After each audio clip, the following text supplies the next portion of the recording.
omuboni omulungi owa muntu w'abantu media okwaniriza ino mukaire kano nze Abubakar Bogere muntu w'abantu munaimwe olunaku olwo tuli ba mukisa ekyaziiza Seeka Hassan the researcher okuva e Kampala gwe tuli naye tujja kuba nga tuwaya kuuku naye omutonzi byanaaba atusobozeisa mukama wange nsabola museeku batulwali tubalayikiriza nsooka okola museeku salaamu alaikum warahmatullahi wabarakatuh. Wa alaikum salaam warahmatullahi wabarakatuh. Ndi bulungi nnyo era beebaza mwenna abatulaba tw'abantu media era nga olusoga ndwigi lukalamu ino kuba nasomera mu Idinda wano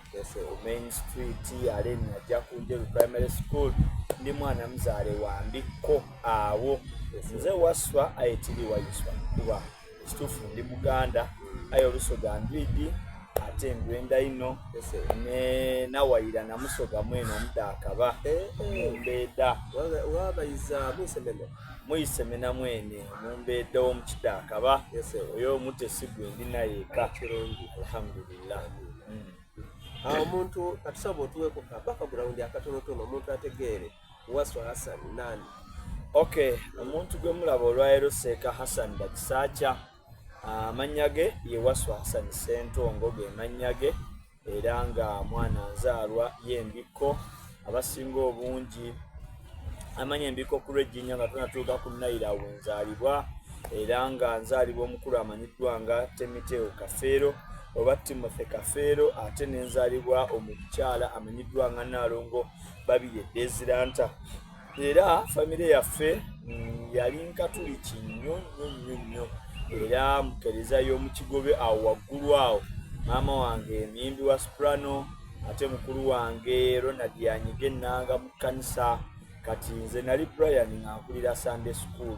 mu mbeera eyo era mu Kigobe awo bambatiriza era we nasomera omugigi in fact we ntandikira ndyoka enveeyo ngende ku Nava Primary School naye nga nasale gyempitanga nasale nagisomera ku St. Stephen's awo mu Kigobe era etwali ffenna mbatumirako mwenna naddala kati nga ku muzannyi kati twalina abaana bangi naye ojjukiramuko batonotono nti namasomera ku Nava Primary School wentandikira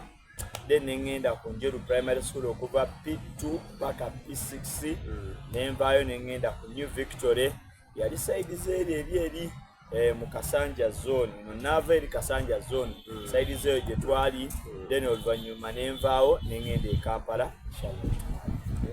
era nava mu Mbikko mwaka gwa 2022 nengenda e Kampala gye nsomedde gye nkulidde era ne kaakati maka gange Kigali n'emirimu gyange gyonna. Kati omuntu ayenda kutegeera yali Brian ofuuka otya Hassan? Yali Brian afuuka atya Hassan lugendo luwanvu nnyo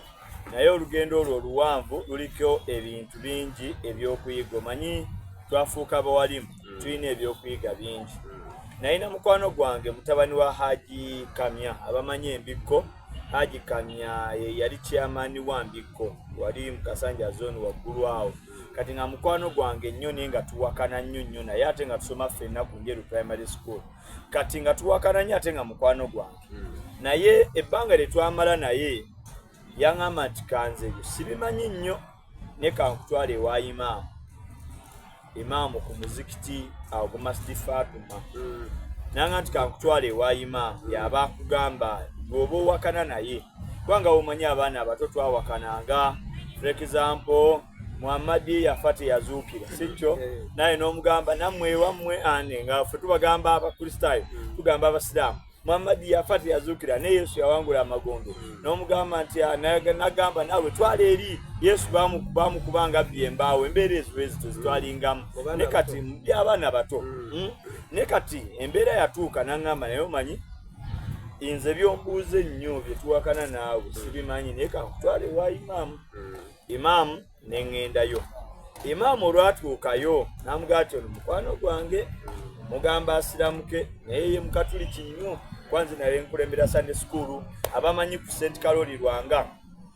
Embikko eyo Mbikko brass band ffe abamu ku baagisookamu kati twali bakatuliki ate ne tujja mu bukristaayo